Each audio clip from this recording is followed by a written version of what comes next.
दोस्तों नमस्कार, मैं आरती शुक्ला आप सभी के बीच एक प्यारा सा चुटकुला नाच के लेके आए हैं। आप लोग जरूर सुनना और कमेंट बताना गीत कैसी है। बलमा मैं तो इंग्लिश पढ़ के आई, बलमा मैं तो इंग्लिश पढ़ के आई,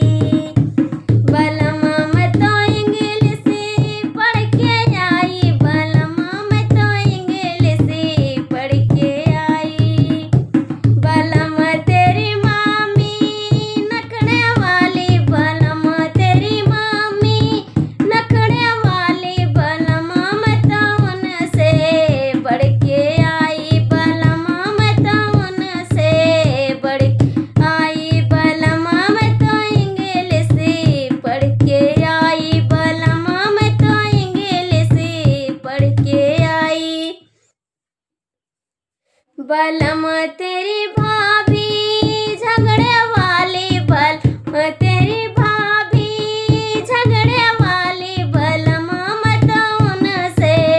बढ़ के आई, बलमा मैं तो उनसे